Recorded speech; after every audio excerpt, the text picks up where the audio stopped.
Hey everybody, Jay Schlansky here from the Fifth Trooper Network. I just want to take a moment to thank you for checking out this show. Did you know that over at thefifthtrooper.com we have tons of other content, including blogs, other podcasts, all kinds of stuff. In addition, if you want access to exclusive content, you can join us on patreon.com/thefifthtrooper and join at any level and you'll get access to exclusive blog articles, access to our private Discord, and much more. So please check us out, and thank you so much for all your support.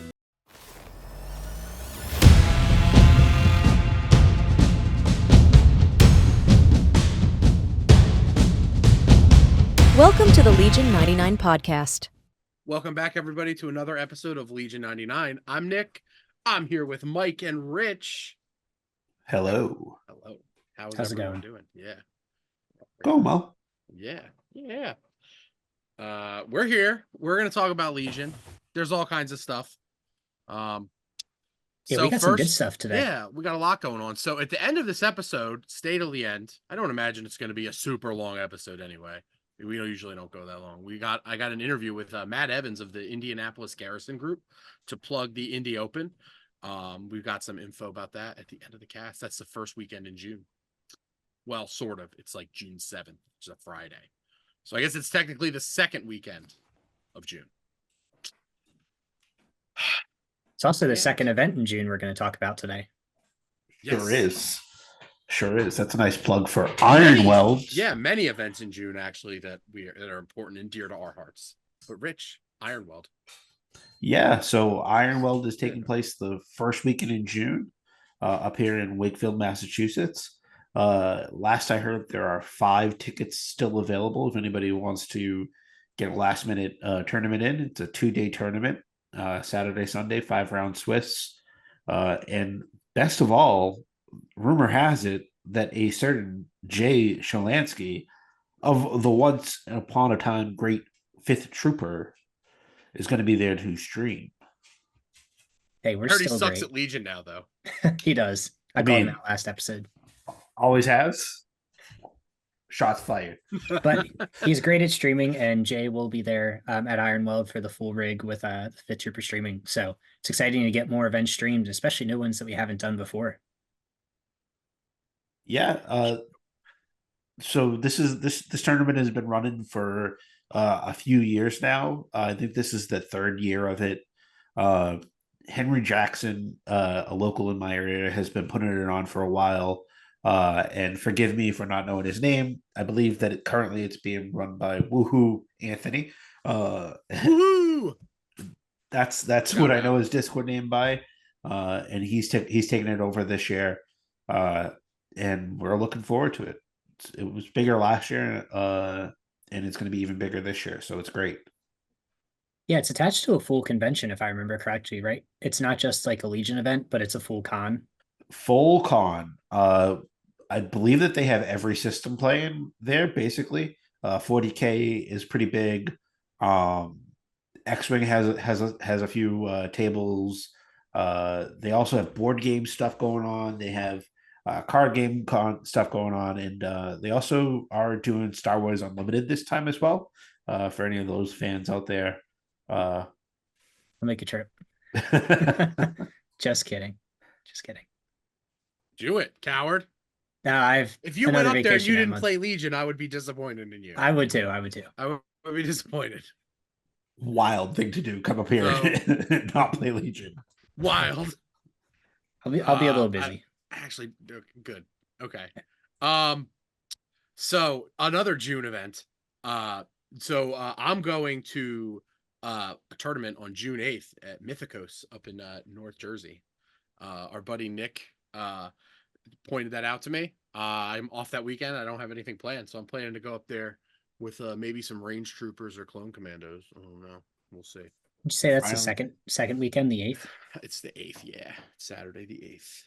I don't work that day. Interesting. I know. I think when you first saw the event, you were like, "Hey, I can go to that."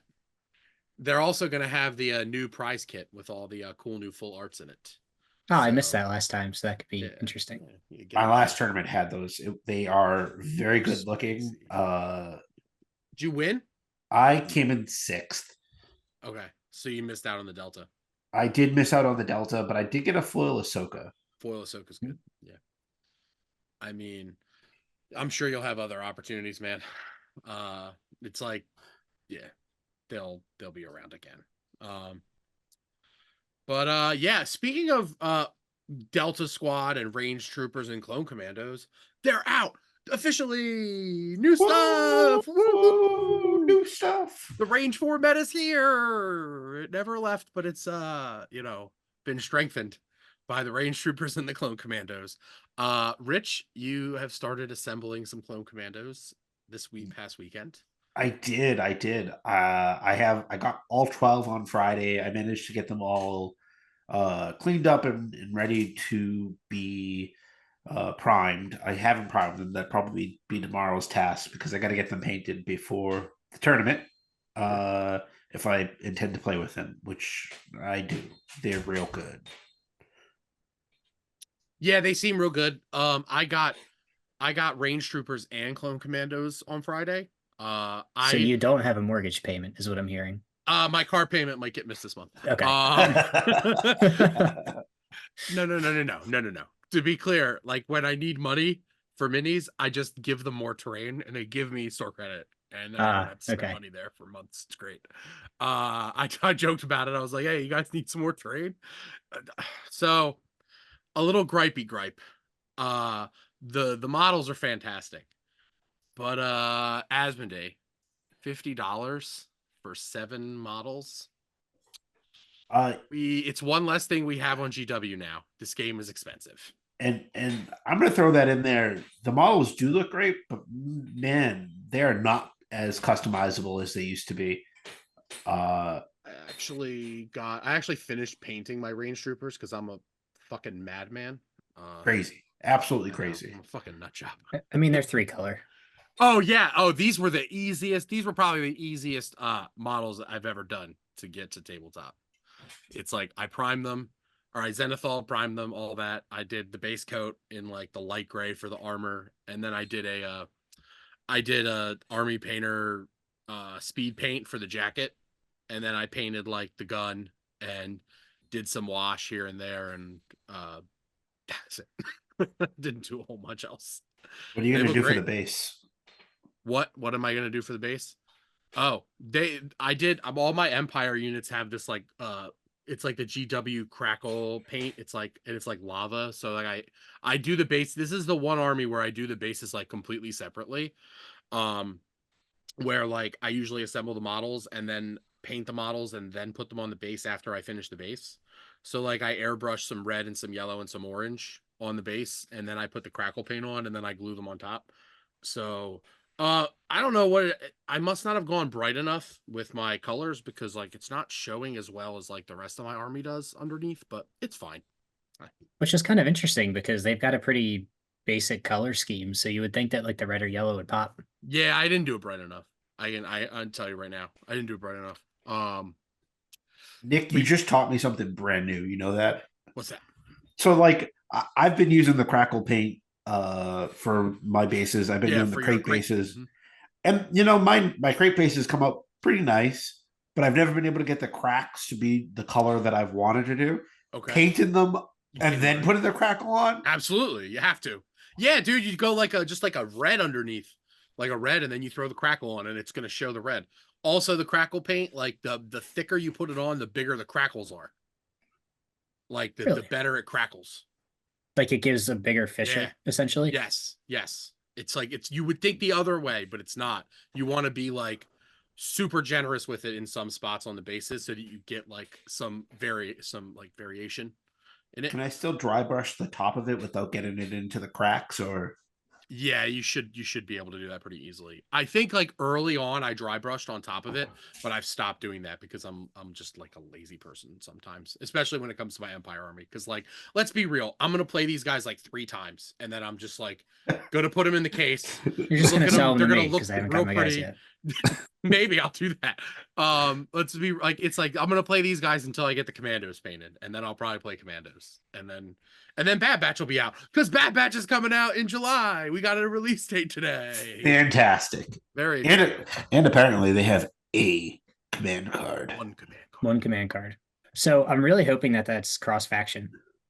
Yeah, I mean, I would hope so. I would assume so, but Man, it would feel real bad if they didn't have any command cards, which I know was a rumor floating around for a while. Yeah, it's good that we have confirmation that there's one. Yeah. I Nick, mean, quick question before we get back to the bad bat. Is there a place where I can learn more hobby time stuff with you? Oh, here we go. So this was coming. So we're gonna announce it right now, which made sense. I kind of like jumped the shark a little bit. So I was thinking the other day, because I was painting my range troopers and then Pat was painting his clone commander at the same time. I'm like, man, back in the day, not back in the day, like 4 years ago when COVID first happened, me and some of my board game buddies that would paint, we would sometimes do like Discord calls and paint and hang out. Like hobby time, hobby chat, hobby hangout. So the 5th Trooper is going to be starting a hobby hangout, alternating Sunday evenings at 8 Eastern, hosted by yours truly, me, Nick. So you will have to be a 5th Trooper Patreon supporter to join, but we'll have links in the Discord and stuff, so you can come hang out, come hobby with me, or just come talk to me, or ask me questions while I hobby. This is very new. We're just announcing it today. It was like an idea that came to me yesterday, and I was this like, is Mike, like less than 48 idea? hours ago. And Mike was like, yes, that's a very good idea. And I was like, hey, Jay, you want me to do some free content for you? It's not exactly what happened, but I was like, I feel like this would be a good way to engage the community. So also support us on Patreon. You heard the plug at the start of the cast. So, but yeah, come join me every other Sunday night and paint for a little bit, hang out. Probably will start. You know what? I'll start with, I will paint some Delta Squad on the first episode. I don't know, the first hangout. I'm going to paint some Delta Squad boys, at least one, probably one, probably only maybe we'll do one. I love it. I love it a lot. Yeah. I won't be able to do it every Sunday. I'm thinking like every other, because like my Sunday nights after I work are usually like pretty relaxed. Like sometimes we record that Sunday, but I think we've kind of like shifted into like we're recording right before Scoundrels on Monday. Yeah, if you don't mind, that would be ideal. I'm fine with this. This is great because I'm off tomorrow. So like I get to, I can hang out tonight, sleep in, whatever. But yeah, hobby time. Come hang out with me. Come talk to me. Ask questions, or just like, it'll be like we're all hanging out at the game store painting stuff.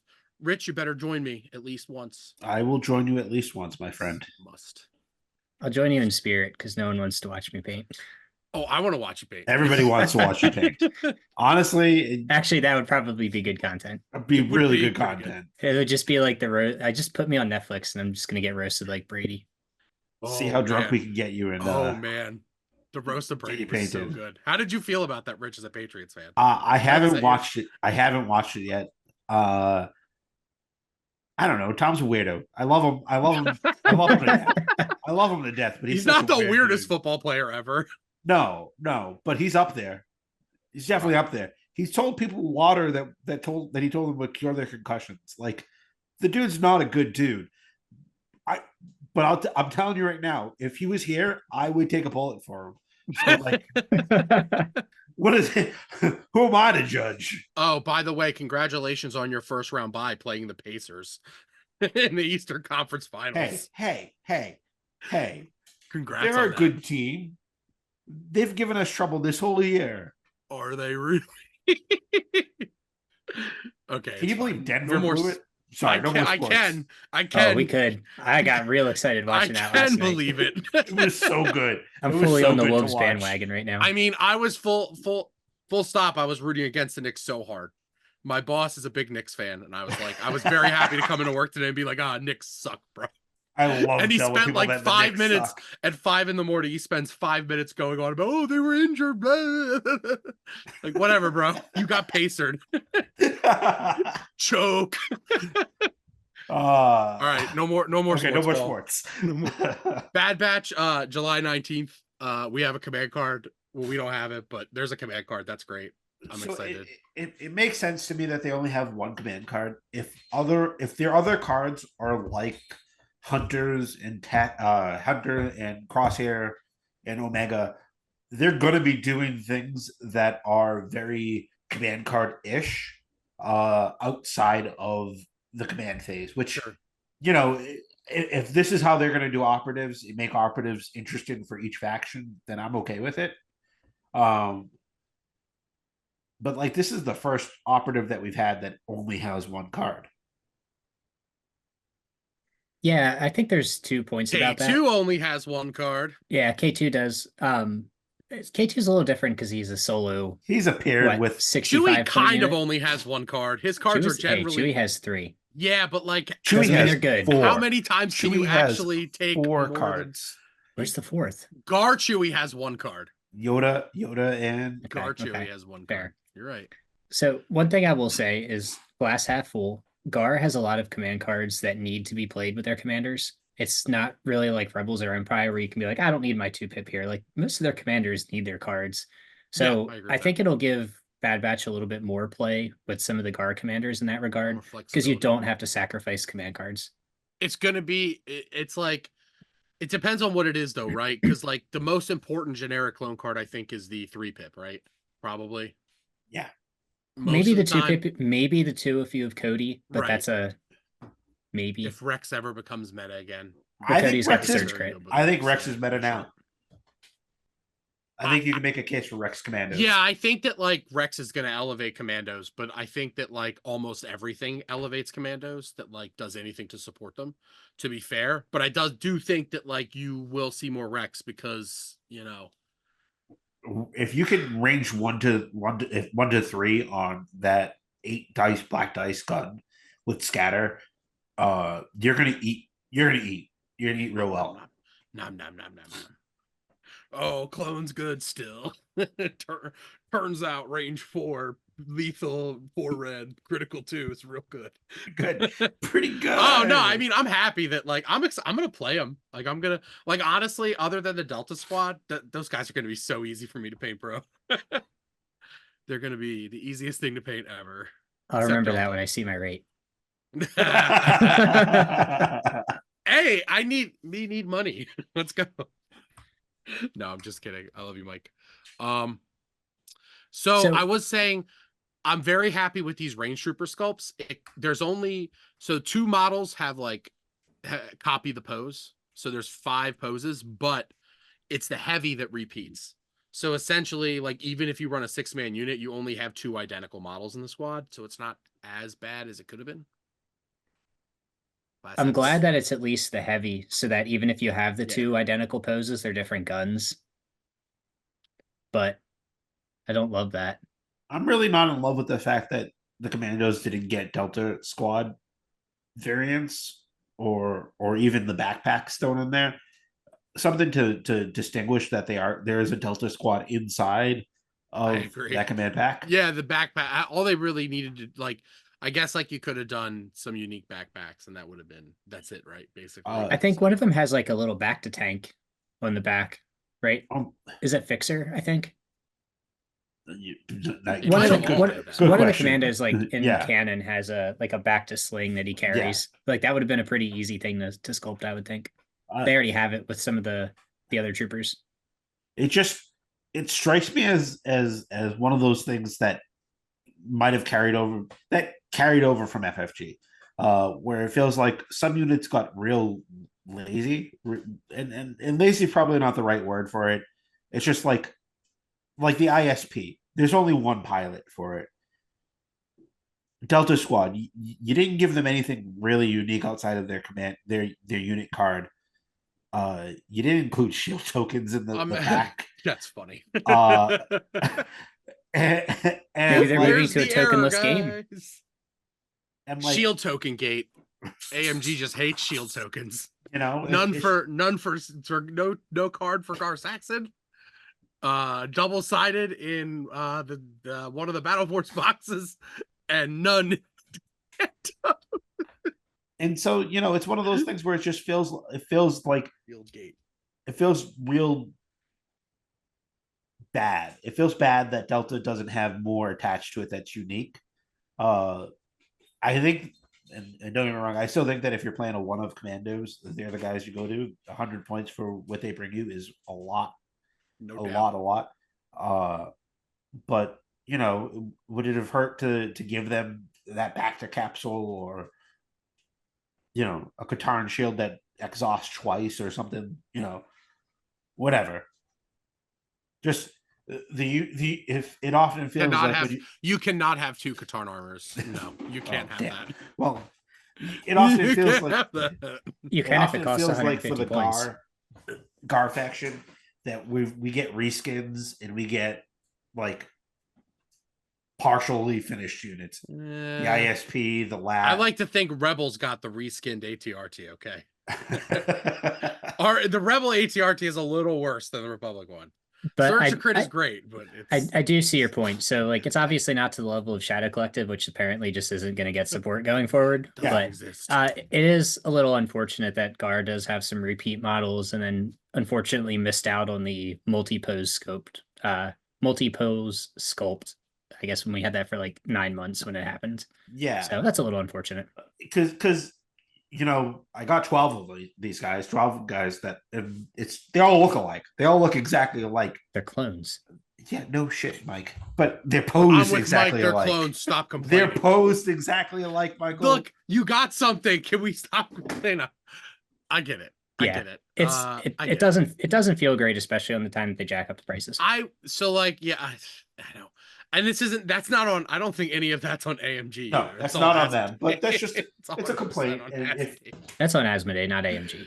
AMG, if you're listening, we love you. They love are. you. They are. We Don't know worry. you're listening. So AMG, please, just a little bit more customizability goes a long way for low count models. It allows Gungan people. Battle Force when? Gungan Battle Force when? It allows us to distinguish what these models look like, do some swaps on them so that they can be a little bit more hobbied out and kitted out. I put double guns on a few of mine to hopefully change them up and make them look good. I don't know. I felt a sort of satisfaction when I threw away 6 sprues of range troopers and they were all empty. There was a certain satisfaction to there not being anything extra. That It was part's like cool. no waste whatsoever. Trash. Yeah, well, I still have lots of piles of guns that didn't get used. Yeah, I know. I used to keep that stuff, and now I just don't because like I just run out of space to store things. And I got a new 3D printer. It's huge. It's fucking huge. It's so fast, bro. I should have got it sooner. So should we just make this our hobby segment and talk about what you got? Yeah. So, I got a new 3D printer. Everybody, welcome to the family. Well, yeah, it's there. It's huge. It's like the new thing. I won't pretend that like I know more than like the average person that 3D prints knows. I was told by like half of my 3D printing friends who have this printer that I should get one because it's the bee's knees, and sure enough, it's very good. It's a Bamboo P1S. So basically it was a Kickstarter a few years ago, like maybe like 3 years ago, and now you can just like buy them. Hank, the guy who runs Adepticon and like is in charge of all the terrain and stuff, he has like 12 of these. I think he actually talks about it a little bit on the Scoundrels interview we just did. Yeah, he's got like, and then Jay got a couple of them back in like January, I think. He got a pair of them, and he's like, "Oh, you got to get them. You got to get them." John Brader was telling me to get one. Basically, everybody I know was like, "Oh, get one," and I finally was like, "I deserve something nice." It's like I deserve something nice. I got tired of fixing my Prusa, and I got tired about hearing about it, so I'm excited that you got a new one. Jeez, Mike, you hurt my feelings. That's what I'm here for, buddy. Yeah, it goes really. It prints so fast, it's scary. It's like violent.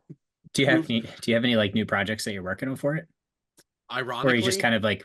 Ironically, I got it, and then like I set it up, and then the next day I finished printing like a Legion table that I'd been like printing pieces for over the last like month or so, and then I was like, what now? It's like, what do now? I started printing some MCP terrain. I was like, could use more MCP terrain. It's like, so I just like, I don't know. I also like that like I don't have to use like an SD card or anything anymore. Like I just like can just like do it on the computer and then it just downloads it to the printer. It's pretty great. Oh, that's cool. Yeah, it's pretty great. So a lot of quality. There's a lot of quality of life improvements. But yeah, I was just like I'll just get one. And now I want to get another. I should have got 2. Saved on shipping. Saved that $30 shipping. Just kidding. Kind of, not really. But yeah. Hobby stuff. I painted my range troopers in like 2.5 days. That was pretty spectacular. I'm playing Pat tomorrow. We're getting a game in tomorrow morning. So pretty excited about that. I think he's playing his commandos, obviously, and I'm playing the range troopers, the range trooper menace. I'm playing Palpatine. I'm going full villain. That's the way to go. Yeah, Welcome. I think so. Welcome. Yeah, I mean, I feel like I saw a tournament that had like 3 range trooper lists and like 2 of them were Palp. But like honestly, like I was talking to our buddy John Grizz, and he's like, you're playing range trooper? He's like, are you playing Palp? I'm like, yeah, sure, why not? I was like, and I built the list and I sent it to him, and his is basically like the one you sent me, Mike, with double short, double mortar. This one, like, I just kind of loaded everything with obnoxious upgrades. Went to 8-ax. I have like a storm with a medic and electro binoculars, and 8 is where it should be. It looks fine. Like my IRG has the extra body. I have a med droid in there for Palp or a range trooper early or something. Yeah, I don't know, looks fun. It felt more fun than like I thought about like an officer or Veers or something just to hand out like a lot of aims, but it's like this seems way more fun. Like they should generate aims on their own. Like Yeah, we'll talk about that a little bit when we get to our bat rep section. All right. Kind of interesting. Bat reps. I played a game of Blitz with Chris Lewis at Top Tech a couple weeks ago. I think I got like tabled in like 4 rounds. He was proxying range troopers and I was playing Geonosians and Dooku, and it was like everything died. I think at like turn 3, I had all of the VAPs done, all 4 VAPs, and then he killed everything. He killed everything. Everything died. Like, all right. Objectives are for the other game. I think there's a lot of truth to that when you're 6 inches apart from each other. Yeah, his range troopers could basically shoot as soon as they left the deployment zone. It felt bad. I was like, oh, he's like, I think I can shoot. Or like I moved something up to like, I moved one of my Geonosians up and he's like, pretty sure I can shoot you from here. And I'm like, yeah, I agree. 3 dead bugs. 4 dead bugs. Poor Geonosians. Never had a chance. Dooku got shot by like a fire support. I think he like fire supported the Dark Trooper. He did like the Moff Gideon moment of consideration that gives him fire support, I think, right? Is that what I'm thinking of? Yes. And he fire supported, like he used a range trooper and then fire supported a Dark Trooper. Dooku like rolled like 14 dice, deflected 3. It was pretty funny. But yeah, everything died. Blitz is weird. It's definitely better than Skirmish, but jury's still out if I actually like it or not. I haven't tried it yet. I don't get to play that many games, so I would just try to stick to regular 800 when I do. Yeah, that's fair. Rich, do you have any games you want to talk about? Oh, so I've been practicing for Iron Weld. So I got a game in against you. And I got another 2 games in this weekend. Luckily, I was able to sneak them in. And all variations of the same list as I'm trying to play test my way through what works best with commandos. And in variations of pretty much Obi-Wan Kenobi, because Kenobi Commandos is stupid, real stupid. Stupid. Yeah. It's so dumb. It's so dumb. Yeah. And there's no other way I can put it is nothing dies. And on either side of the board, usually, until things suddenly start to die. And you're like, oh, okay. Yeah, I've managed to chip away enough here that I feel pretty good. Cool. My first version of the list was Kenobi, Padme, an RPS, a DC-15 with a medic,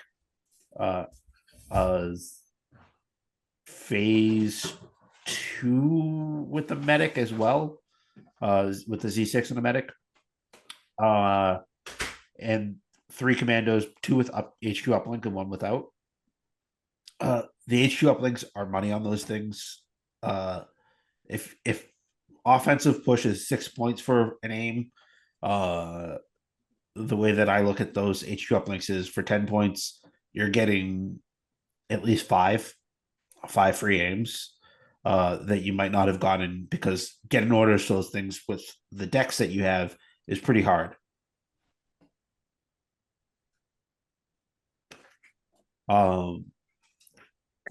So out of curiosity, if you've played like close to 5 games with commandos now, how do you find that they do positionally? Do you find that they just replace other units in the clone ball, or have you been kind of experimenting with kind of like different placements? So they don't want to move. The worst game that I had with them, and by worst I mean just in terms of like the one that felt the worst for me, was the game that I played yesterday. It was Into the Mirror, and Anakin Padme, triple HQ uplink commandos. And because he was blue, he got blue. He had the blue deck. He was able to infiltrate onto wherever the hell he wanted, basically. And I was zoned out of being able to infiltrate in return, which meant I had to start further back. And just finding the opportunity for them to be able to move without needing to recover was a lot of work. It really made me miss the arcs in terms of just being able to be like, no, I want to reposition. I can reposition, and it's not a problem. I'm not losing out here, and actually, I'm gaining because I'm going to get free aims to do it that my friends can have. Uh, that said, the upfront aim, the turn 0 aim that you get from just giving them an order is so massive for all of the other clones around them. It gives an opportunity for those clones to move forward and take a strike with a name already banked up to do as soon as they go up and do it, which is really powerful. Yeah, that was kind of one of the biggest surprises of our game when we were playing, is that you set up a couple pretty neat fire supports towards like turn 4, turn 5, where I was like, I feel kind of good about it. Then all of a sudden I realized you had aims to pull from and the surge from Padme, and you didn't, you hadn't done anything. You just issued your orders. Yeah, it gets the tokens out really early, which is really a neat trick, especially without Yoda, who I've been playing with most of last year was all Yoda, and so not being able to replicate the doubling up on a token, doubling up on a move early, losing those bags of tricks just to be able to have to figure out the new ones that these commandos are bringing has been really fun. I'm glad that we have new units. Yeah. The Republic in particular has really just been like, they've only gotten Cody in like the last 2 years, right? Like, Yeah. and it's like, yeah, man, yeah, it's about time, right? And then you're gonna be spoiled soon with Bad Batch. Jeez. I I don't even am know what I'm really going to do. excited to see what Bad Batch looks like with commandos. I think there's some real. If there is Swiss Army knife as their first 2 unit upgrades make them appear to be, that's going to be really, really interesting. Right, the Crosshair and Hunter upgrade, they're just like, it's so opposite. Like Hunter's like, oh, I want to come like kind of force choke you range 1, and Crosshair's like got all the sniper keywords and a red dot. Yeah. So, So like, if they could do it all, right. okay. I'm excited. I'm real curious is the list that you get out of those guys. One of the things that I found with the commandos so far is that 75 points isn't a lot of points. 85 starts to get into the expensive category, but like the value of just always having an order on them is immense. And because they fit that same slot as a corp, uh, they're not as heavy hitters as you want them to be or as you think they're going to be. Uh, outside of a few spectacular turns where maybe they're getting their range 2 gun off, which just feels great. Yeah, they're very consistently like 2 Pierce 1. Yeah. Which is good. You're taking a wound every time, but It's not a lot. It's a very high floor for a faction that has a lot of fire support available. It's just like 4 red dice coming at you, and then if you want to add more dice, like you're in a faction that can do it pretty reasonably well, and aplenty.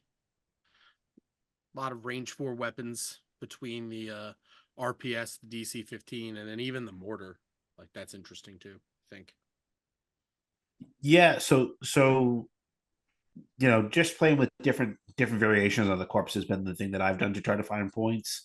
I'm really, really positive that they're going to be good. They're going to have a place in the meta. EXD is still out there though, and if the things that I'm worried about are up on the top of my list, it's going EXT first, maybe, because I think that they have enough dice to handle BSE. Like the bus comes in, you blow up that bus pretty quickly with impact 4 times 4 or times 3. Yeah, I'm curious how they fare into EXD. We haven't done that test yet, just because if the whole Yoda Anakin dodge sharing castles can't really stop them, is 1 pop each of the Katarn armor going to be enough? Like maybe if Kenobi saves out, but there's been really, really small sample sizes of that data so far. You're hoping for a big guardian and that they can't shield enough to do it, because critical 6 essentially is pretty massive for EXD to have to eat into. But they're so not mobile, and EXD is very mobile, very, very mobile. Yes, and I wonder if they can actually use that. We talked in the past that one of the things that EXD is really good at is kiting and forcing the range 3 fight where they want and kind of like flirting back to 4. But with the speed 3, you can essentially go range 5 to 3 and then 3 to 5. So, sorry. It'll be interesting to see if you can just kind of pop in and out of range and not even have to flip the shields. You've got enough dice naturally that if you're not losing models, you don't need to add the extra aims. And you're also going to have two extra activations essentially, on most lists that the commandos are going to be coming in. So I've been saying recently that they're definitely very supportive. They're E-webs, they're FD turrets that are a little bit more versatile in what they can do. But essentially they are just turrets. Turrets that can grab objectives a little bit better, but yeah, that's a good way to think about it. Any other impressions? Any other impressions from the games? Maybe range troopers aren't as good as I thought. So yeah, that's kind of where I was going to get to. I don't think range troopers are bad. Let me clarify that. Agreed. They're not bad. They're not bad. They're very good units. I think they're probably a little too good in some aspects of what they can do, but they need a lot more support than I thought they would. I expected them to be much more independent with their actions, but they really need surges. And quite honestly, they kind of need that third aim. Not surging on their dice pool, especially if you take the DLT, leaves you a very, very low floor. And once they lose 2 models, you're going down to like 4, maybe 5 dice that you might get 1 or 2 pass cover, and they have no lethal or pierce coming after it. So I do think they need Guardian.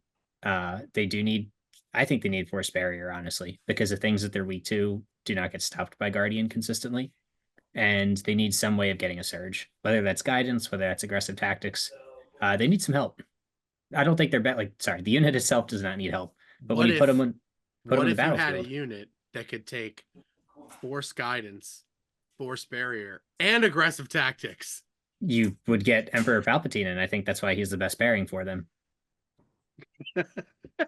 Yeah, so what I'm talking about is Rich, one of our main tests is we were talking, and I basically swapped in Operative Vader and the Imperial Officer for Palpatine because the points are almost identical. And I ran essentially the same list. It was T21 Shore with a mortar, Medic Storm with a DLT, IRG Protector, and 3 range troopers with a DLT gun. So, and then it was Vader and the officer. So like they had a lot of support. But without Vader there to bury or the commandos, you're just picking off like 1 to 2 range troopers every time you shot, even with the armor, because critical is a thing, crits are a thing, and you can't guardian that forever. And when you don't have the order control with the constant order on the IRG, it's very difficult to refresh that protector when you want to. So my first impressions are a little not great once we put them on the table. I think they'll be much better with Palpatine. Like I said, I don't think they're a bad unit. I think they're incredibly strong still, but they need a lot more direct building than I thought. For me, when will die. for me, when it was going against you, it felt like they were pulling heavy punches above their weight. But it definitely made me think of EXT because I still think that a 5 dice shot from EXT is or 4 dice shot from EXT is going to punch through pretty hard. And if you're losing 1 or 2 models, like you said, they're in trouble. They get into a trouble spot real quick. Yeah, I will say I completely underestimated how useful scale is on them. Because it looks great on paper, but just being able to just speed to wherever you want because they don't care about difficult terrain or barricades is really useful. Or suppression. Yeah. So I think going forward with them, I'm going to stick to, unless we go into a very armor heavy meta, I think I'm going to stick with the suppressive weapon on them. I don't think the DLT is just enough dice once you start to lose models. It makes your floor so low if you miss 2 dice and you don't even get through cover. So if I'm only dropping a suppression, I may as well drop 2 and at least get something out of it. Yeah. I'm excited to keep building with them though. I'm curious to see how your game goes tomorrow, Nick, because one of the things that I've been kind of postulating is if Palpatine is better with triple ranges or triple pikes. Yeah, you said that to me earlier. Because both of them have the defensive tech, but man, the pikes are so much more consistent on that offensive output. I assume capo pikes, right? Oh yeah, I'm sorry, full capo disruptor pikes, yeah. So that's because you get that double aim. Their double aim is so much better, and they have a surge to start off with too. Yeah, so the pikes that I have don't have the double aim. Realistically, it's only going to be 1. But pikes don't need more than 2. And they just don't lose attrition as quickly because their heavy weapon is the 3 dice with the 2 red, and it just keeps it a little higher. So I'm curious to see how it goes. Obviously, I can't do the range 4 gunline crap, but man, pulling the strings on a pike that has an open shot is devastating. So I'll keep playing around with it. But that's going to be my take forward going. Real good. Yeah. I've never played Palp before, so this should be fun. Like ever? I think I might have played him in like skirmish once years ago. It's been 84 years approximately. If you know, you know. I only just learned that was actually the woman from the Titanic. It's been 84 years. Like I just learned that like 2 weeks ago. What do you mean you just learned that? Like I didn't know who it was. Okay. You didn't know you didn't know the meme was like the Titanic was from Titanic? No, I had no idea. Oh man. I just thought it was an old woman from a TV show. We and Rich grew up with Titanic, right? Like that was the first meme. What are you talking about? It was the first meme. It's it's my most used meme, I think, for sure. It's been 84 years. So yeah. It's been 84 years since we got a clone release. So old. And now we're gonna get 2, and I don't know what I'm gonna do with myself. Yeah, you guys are gonna just explode. You're gonna paint. That's what you're gonna do. You're gonna paint. Shall we review some Patreon lists? Yeah, let's get into it. So we're going to hit the Patreon list review, and then there's also a pretty cool mailbag question as well. So we'll get to both tonight. But Rich, do you want to talk about the first list here? Sure. And so this is from Levity. It's an Imperial officer with improvised orders. Darth Vader, the operative version, with force push, force choke, into the fray, and tenacity. 2 T-21 stormtroopers, a naked snowtrooper, an Imperial dark trooper with the assault cannon, and then 3 speeder pikes. That's right. I So said 3. the list name in the Discord is Blizzard Darks, or a Dark Blizzard. So it's essentially an attempted replication of what Blizzard does, but throwing Dark Troopers in there instead of HRTs or HRUs. And So yeah, and no fourth bike, obviously. And no fourth bike. So for me, the first thing I notice is that Dark Trooper has only not Dark, yeah, Dark Trooper only has one heavy, and that that really hurts the Dark Trooper output real fast. I like that if there's 2 of them. I am okay with it when there's 2. When there's only 1, it's like You need that thing to pull its punches. Yeah. The one thing I really like, I like the Vader build a lot. The Vader build is like, I'm just gonna go and kill something, and like I'm just gonna, like, the force choke isn't nearly as good, but it's still a wound you're taking off the table. You know what I mean? Like, and he rolls less dice than Commander Vader, so like oftentimes he's getting 5 through, and then like maybe there's a 6th guy there, and you can just go wet choke. Now he's free. It's also good for commandos. Yeah, I mean, if Vader, that Vader's gonna mulch like all 3 commando units in like 2 turns. They're all gone. They're all gone now. But yeah, other than like like Rich said, I don't like the single Dark Trooper with the 1 heavy. And you're like, one of the like the really like Blizzard Force is like really good. One of the things is like, because they can take that 4th bike. It's like, we've talked about it ad nauseum about how like why that's so good. I feel like this list is trying to do, like, it's pulling a lot of strings at once.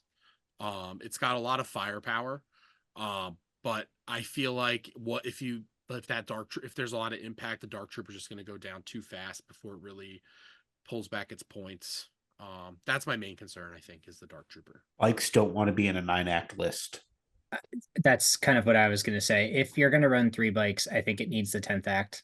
The 4th is definitely the saturation factor, because one of the things that you do lose by not having the HRUs is that very, very consistent range 4 pool.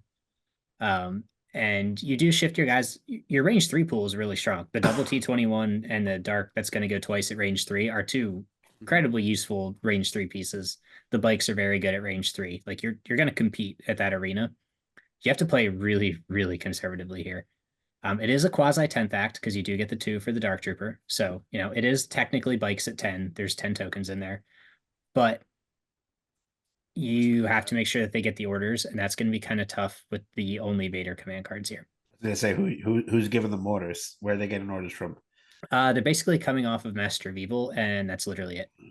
Cool. So that's going to be tough. I think if you're a good enough player to essentially circle the bikes for 3 rounds and then crash late on something like Hostage or KP, you can definitely be effective. I don't think it's poor, but it's going to require a lot of setup, and I don't think there's a lot of margin for error, especially with the amount of impact that's floating around right now. That single Dark Trooper is going to melt.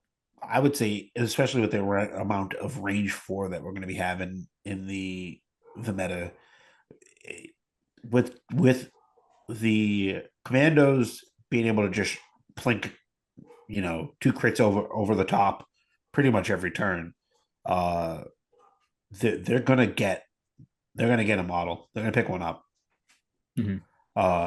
And if they're shooting into your bikes, they're taking a bike. Probably getting 3 after cover or what have you. I think, I don't know. I actually don't know that the bikes are going to get 3, because you do get 2. So plus the cover 1, I think you could keep the bikes in light cover and only be rolling 2. So I don't think they'll be one-shotting a bike model. Like, if you're a competent bike player, you can keep them in cover, especially because the commandos aren't super mobile. Fair. I'd be worried. Yeah, I think your floor is, we've used this term a lot today. I think your floor with the list is pretty low. The ceiling is incredibly high because this list obliterates opponents on their objectives. Hostage is really strong. Bombing Run is still really good with triple bikes, and then KP and Breakthrough are good here as well. Vader does Vader things and Pike do bike things. So I think if you can play your battle deck and you can play it slowly, if you can slow roll the game, you've got a really strong punching chance. But you've got to make sure that you stay out of that firefight early. I definitely feel like the Dark Troopers Invader is a combo we didn't see a lot of, and it always made me curious because they feel like they would be a natural pairing, at least 1-1. We saw it a little bit with some of like the Vader Lat single Dark Troopers, but that was about it. And then we saw some of the memes of like Vader Double Dark where it was like 7 activations or 6 activations. But yeah, I'll we have to didn't wait see and a lot of go. serious builds with it. So It's a maybe this scary is it. meme. It's It is a scary meme. I had to play against it a couple times.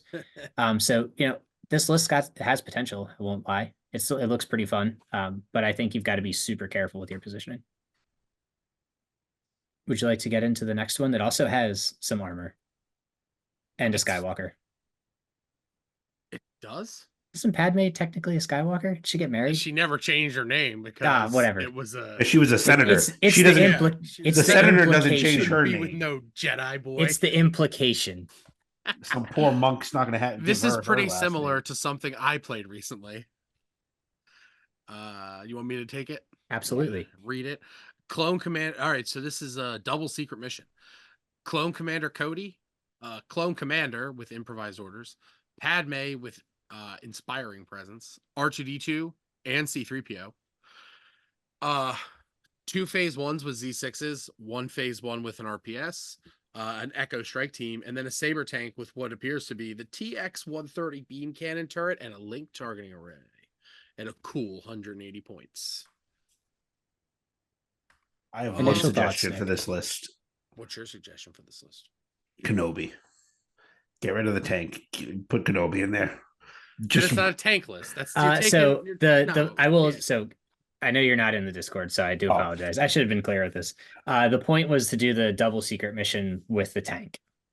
well, then hide behind that tank like Yes. like no one's business. Yes. And crab walk over. Yeah. I lost to that not too recently. So I don't. So if the idea here, yeah, I know you lost to the double one, right? Double saber. Just Padme, fucking shell-shocked. Yeah, so the idea is like you push the tank up, Padme and R2 follow it, hide behind it. It's a pretty big line of sight blocker. I feel like you don't want the beam cannon turret then. I feel like you probably want the twin laser turret, right? Because that adds that that combos with like the main gun, I think a little bit better because it's got the extra die. And it does add critical, which like the tank doesn't surge. It doesn't have like a great way to get surges here other than the bolster from the clone commander. And then it's going to hit a little bit harder. It's just not going to be able to shoot at multiple things. But I don't have the upgrade in front of me, but the beam cannon is range 3 to 4. I'll get that answer for you. Yeah. That'd be great. Thanks, buddy. And that's why I brought you back. So you can look things up for me because you're faster on the It computer. is actually 1 to 4. Oh, it is. Oh, never mind then. I see. I mean, I don't like the beam a lot because It's not good. it's not great. Yeah. But I see what you're doing here. I really like the R2. I like 3PO for R2 here. You can give Padme tokens, you can give yourself tokens, and then they can't shoot you this round. It's a neat list. I like to take the saber tank to kill things though. Hopefully, in theory, one shot Boba Fett. Oh. Yeah, I also, if I remember correctly, you can't fire support consecutive beam attacks, right? No. Can't fire support the beam attacks. Just Right, you can only fire support the initial attack, not the follow-ups. So I think that neuters it a little bit. If you could fire support it, this would be a pretty devastating list because you would be able to just keep throwing that into like the Z6s and stuff, but you can't. So I You do can set think up that- turns where like each of your tank shots is like 10 dice. yes, but you can't. So I think that takes a lot of its effectiveness away. I think the bones of the list are really solid. Cody in the tank is really good. That direct for free aim every single time is money. Secret mission in the tank is money because you can't fucking see behind it. So you can't kill it. Yeah. The Echo Strike is always great because you're just feeding more and more tokens to everything around it, especially if you set up Z6 fire supports, RPS fire supports. You've got free tokens there. So I think you've got a lot of really good things to do. But probably look at the upgrade choices on the tank. I also don't think Padme needs Inspiring Presence. So that's actually the one that boosts her or lets other units use her courage. Yeah, that's So so it doesn't actually do anything on her. correct, it doesn't. Because they'll use Cody first. Unless you lost Cody and the clone commander, and then Padme was your commander, and Yes, which if you've lost then it those would be first two great. units, you're probably in trouble. But Yeah. So just improv. Another copy of improv. I think you could also even just look at like Hunter on Cody or something like that. Sure. You know, there's lots of things you could do. You could make that into shells on the tanks. You do have a couple point bid here. Yeah. But I think like shifting that into an upgrade that's actually usable would be a smart move. You know, make the tank a little bit more deadly. And then honestly, just retool the tank and it's good to go. You have a ton of firepower here. The command suite is a little weird to me. I think I would want Padme's 1 pip over Cody's 1 pip. Yeah, Cody's command cards are super hard to like. They're just super situational. It feels like the two of them being able to like double action on his observe is cool, but it's like often not useful because he has to be at range 3 and you really don't want him at range 3 in a lot of matchups. Nope. And then the other abilities on it are kind of situational. Like you have to bring a lot of vehicles so that you can generate moves from like on your troops, and there the Guardian one with Kenobi sword. It's not Guardian, but like, thematically, it's really cool. But it's like I've played Cody like 4 times recently, and like I found one round where like I thought, hey, this might be useful, but they're just gonna shoot at something else. Yeah, now I will say he only has the Cody 1 pip. Oh, So yeah. I can't see. Oh, he's got air Oh, I'm sorry. support.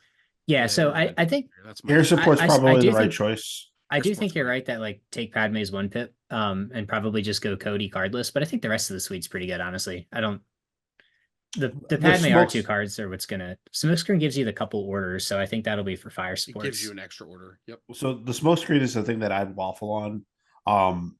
But the movement is really good off of it. I think actually the upgrade that you took, if you took off Padme's Inspire and Presence, I put Comms Relay on R2D2. Mhm. The ability to feed off his orders is pretty massive. And so you'd be able to one more time shunt off R2's order onto, say, a clone, and now you have an order on a clone from direct, a clone from direct, the tank from direct, and then another clone from uh, R2's order, which is pretty good. Yeah, I think that's a really good suggestion. And then that just kind of takes the list firepower a little bit over the top there. Yeah. It's another one that also we talked about the last list. Definitely needs careful positioning. Secret mission is really great until one of them dies. So just make sure they don't get shot. You guys want to wrap up with a mailbag question? Sure. Yes. I guess I'll read this one since you guys are nice enough to do the first one. So this comes from patron Ragnar.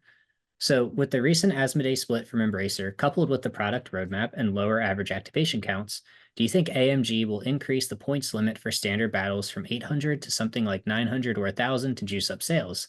Is it a points increase? Is a points increase considered a no-no in miniatures gaming?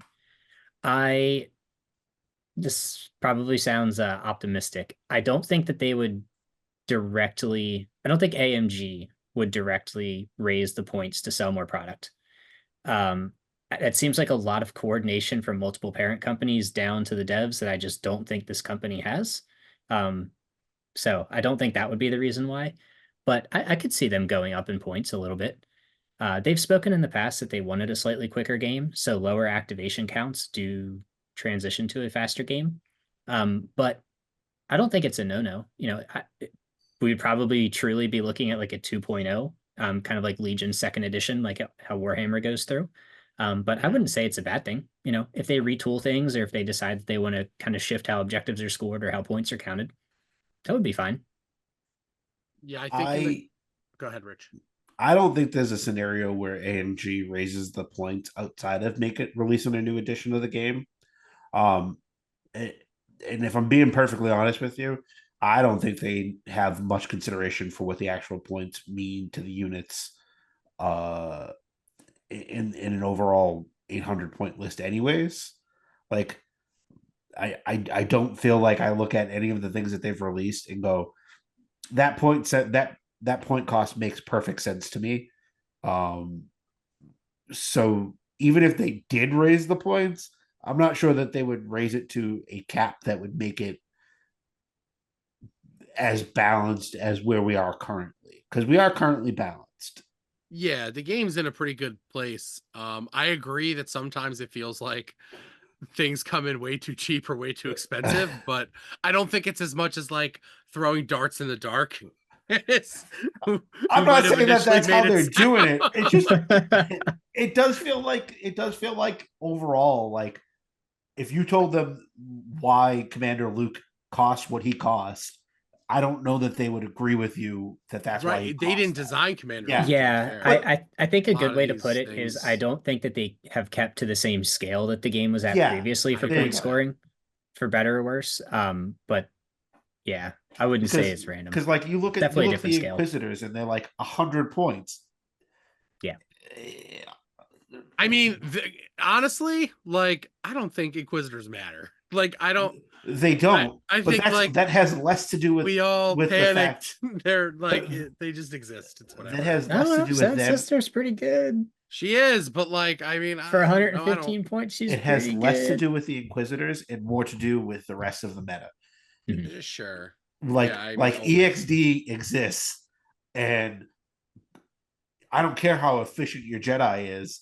If it's not doing a lot, it's not seeing the board right now. Yeah. In competitive speaking. In competitive speaking, this is all competitive speaking. Yeah, but yeah, slightly back onto it. I don't think that that's like you were talking about for the point increase. Yeah, and overall, I don't think that points increases are a no in games. Games No, as long as they're well thought out. It's fine. Games go through point changes pretty regularly.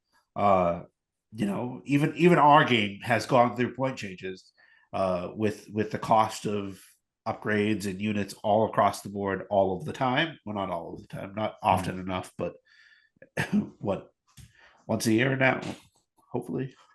Hopefully. I mean, I don't think they've said there's like, hey, there'll be a points change this year.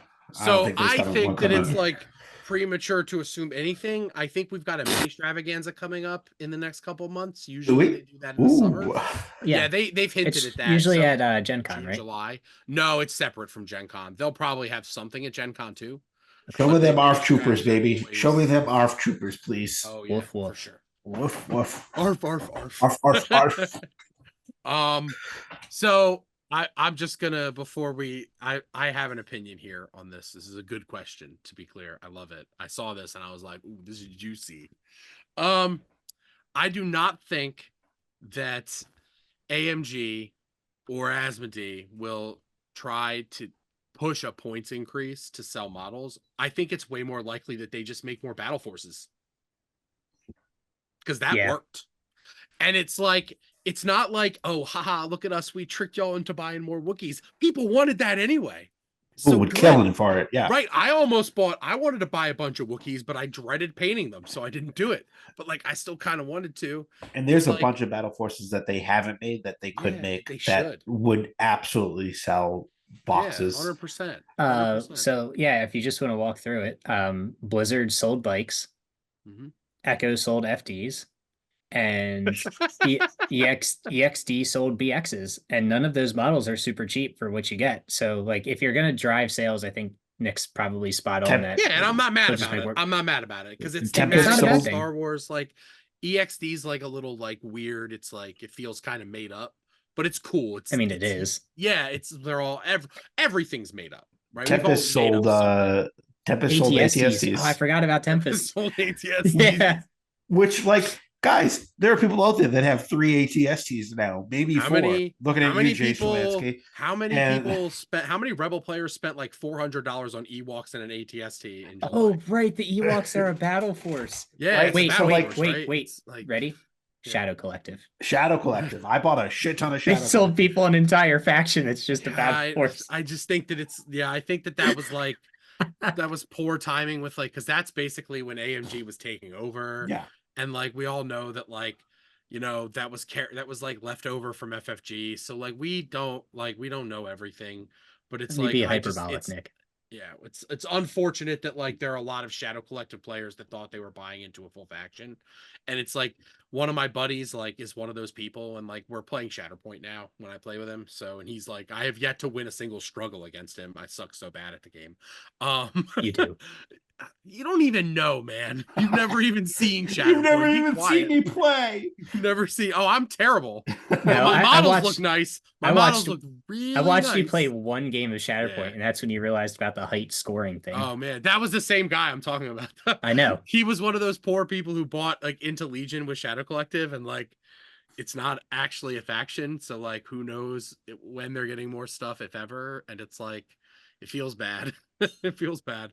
Nobody feels bad for Ewok players because we knew what we were getting into. They do have a lot of potential ones on the board too that they could use from Rogue One to Oh yeah, oh man, sell more Pathfinders. Like make me an infiltrate battle force. like you can sell people on a frigging 212 battle force from Oh yeah, Kenobi. That people would do yeah. that. If they eventually release like a Plo Koon model, you could do Wolfpack. They used the 501st to sell arcs. They That used was the the thing. 501st to sell They arcs. didn't need help. They didn't need But help. I had a million of those already. That's because we stockpiled them with COVID, resold them for more money. Oh yeah, I was a bad guy. I was also a bad No, guy. I was a nice guy because I bought some for Rich and Zach and sent them up to Boston. You did. Remember that? You You bought did. like 12 boxes. Yeah, I bought like of 12. I was like, yeah, I can spare some to send you guys. Let me Thanks, drop it off bud. at UPS.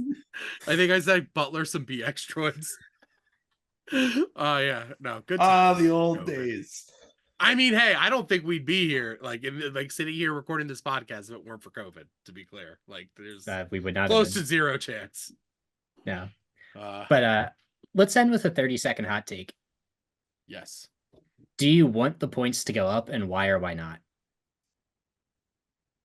I'll start. No. Yeah, just like answer in 2 no, sentences. because inevitably it will make the games longer, and that's not what I'm here for. Yes, but only because I'm a clone player and I want more points to be able to play with more stuff. You dirty rotten scoundrel. I want 900 points simply to start to differentiate from Shatterpoint. I want to have a little bit more activations in Shatterpoint. Shatterpoint only has 6. Yeah, we're only playing with 8. That's too 9? few. Yeah. 900 points is such an arbitrary amount, though. It is. It's just like It's 2 10 units. It's like roughly- 1.5 more activations. so like probably. I could say 880 because I think it would like roughly take a 10% increase. And 900 is a little closer than 880. Whatever. It's a hot take. Don't think it's I liked too it. much. I liked it. It was spicy. Put a spin on it, Mike. I'll go back to playing Ewoks. I'll play 17 activation Ewoks. You damn well better not. 14 Whoa. act Ewoks with an What if I ATST? could bring 20 Let's more go. teddy bears to give you hugs, Michael? How do your commandos like that? If that ever became a thing, my ATRT flamethrower might actually see the light of See, day. now you actually do not want to see more points. I do. Because then I you do. get more- Because for every I bear you bring, I'll bring a flamethrower. I don't. Fuck those bears. I hate those Ah, things. Bears. But I think this is a pretty good episode. We got a lot to talk Yeah, about this sure. time around. For sure.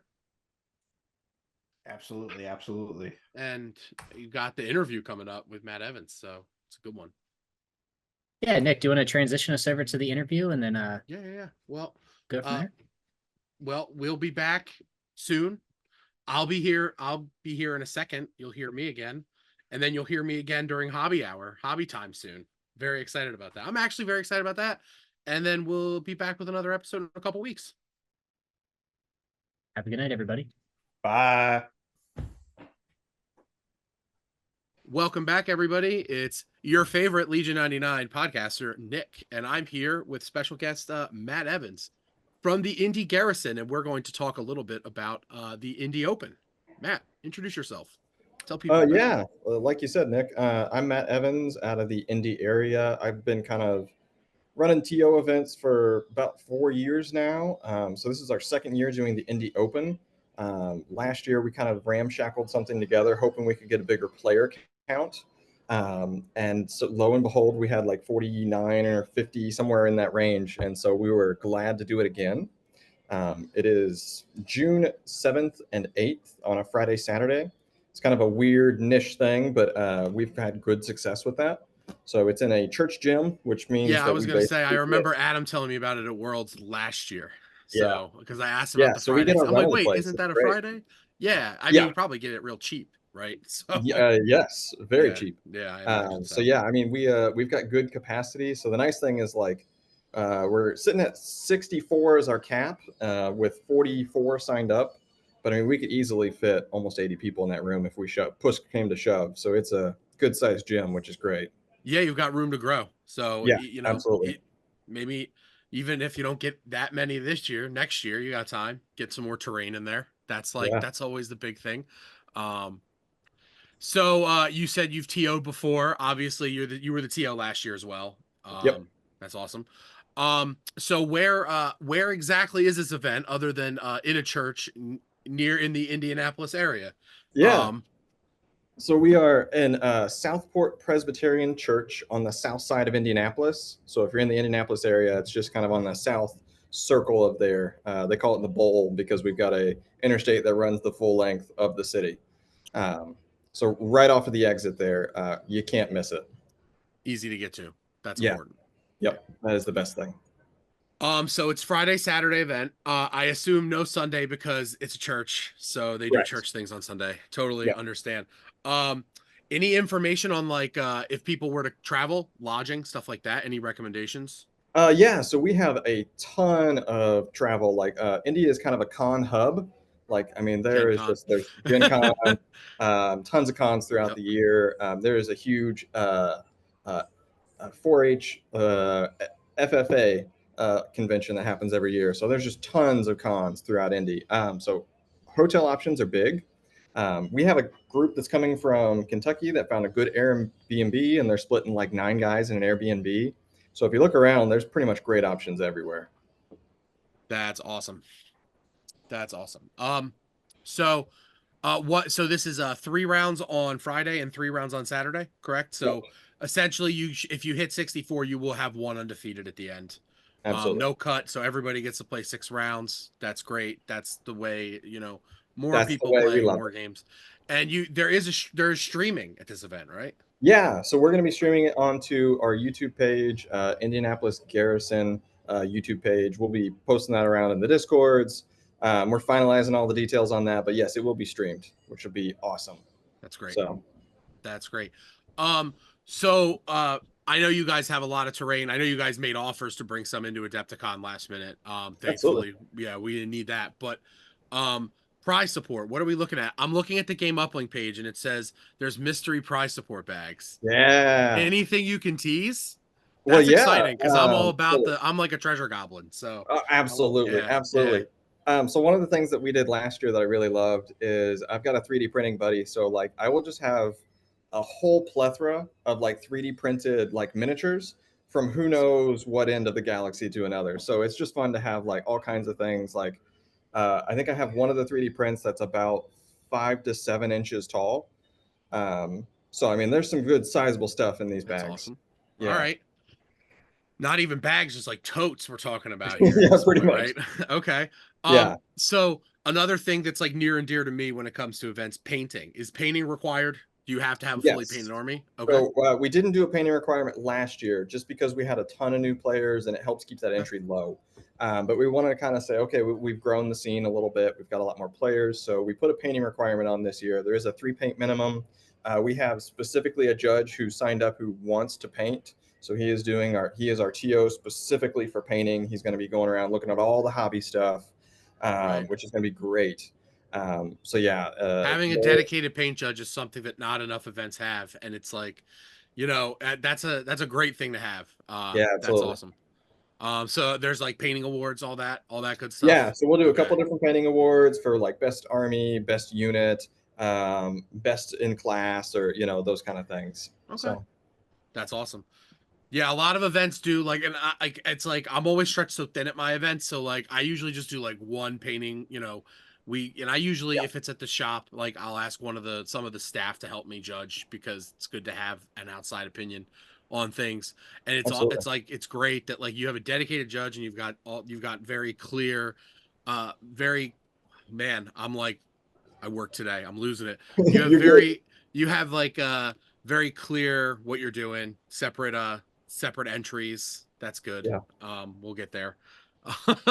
yeah. um so obviously, do you think last year, obviously this wasn't a world qualifier because there were very few of those. Did you have an invite last year? Did you offer a store championship invite at this We did at not. Indy? You So did one of the not. things, Okay. we had the capacity for it, but they didn't come Mm-hmm. out with the Oh yeah. announcement until July last year. And Right. so we That's had kind fair. of been like, well, none of the stores near us had really wanted to like offer up their Mm-hmm. kit because they were worried that they weren't going to get Yeah, more they if they didn't did know that that. like every store was going to be able to get like 17 of them. Bingo. And so like we totally Yeah, had it, and like we even looked back last year after the event. We are like, well, can we retroactively give these out? And like 4 out of our 5 top cut already had like invites by the time we did fair that. So we were enough. like, okay, well, at this point it's probably just a wash. Um, Okay. So where do you have a link to where people can purchase tickets? Yes. So if they go to our website, it's Indiana. indianapolisgarrison.com. You can find the event. It'll have links to tickets. You can also find it on the Game Up link. It's got links for the tickets there. And one of the things that we haven't talked about yet is got linked to the bounty boards. So one of the things that we have found very successful here in Indianapolis is we do kind of a bounty board system. Okay. And so what it does is it incentivizes a lot of players that are maybe not top cut, that top final top 8 competitive tier, but they want to come to the events, they want to hang, they want to play.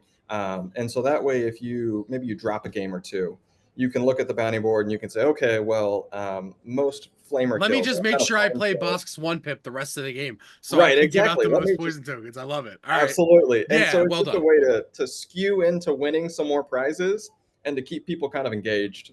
And Okay. we found that it helps minimize drops. It helps keep people having fun. So there are tons of Yeah, prizes for that. that's awesome. Um, yeah, I mean, I'm looking at the game up like now, 44. You've got a lot of people, a lot of names that I recognize here. Yeah. I mean, obviously.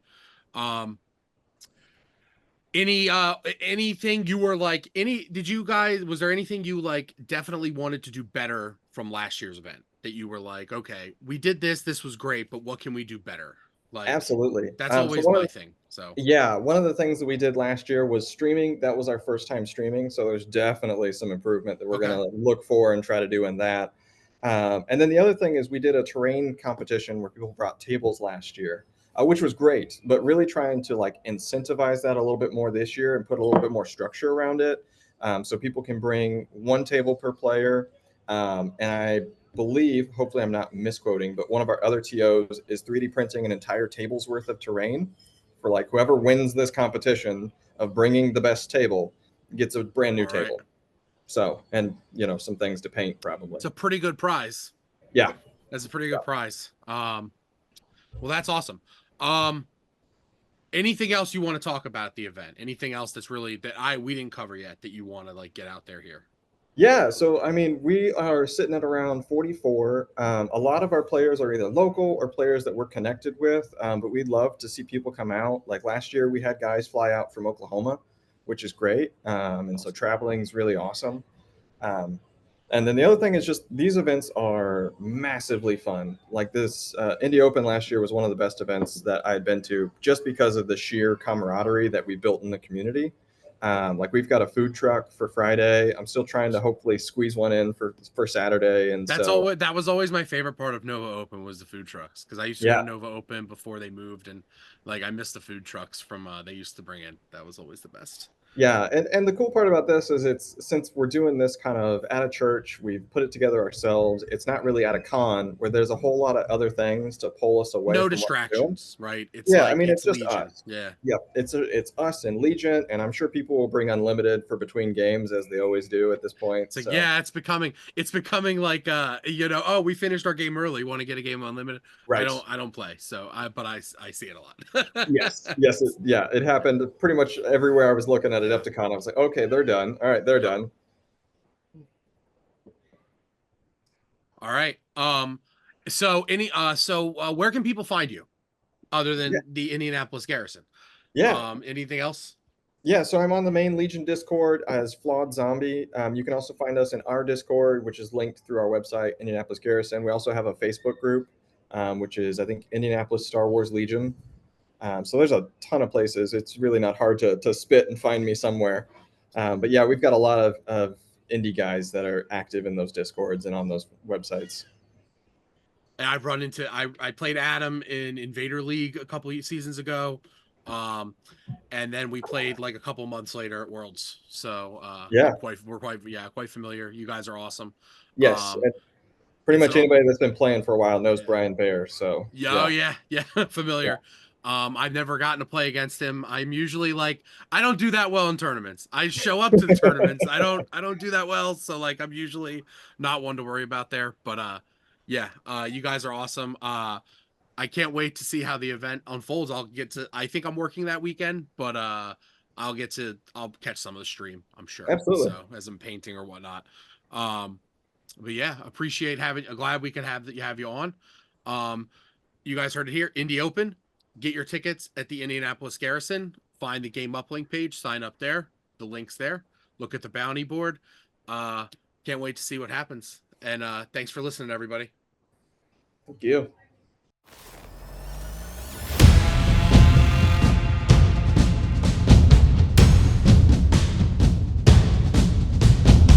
Welcome to the Legion 99 podcast.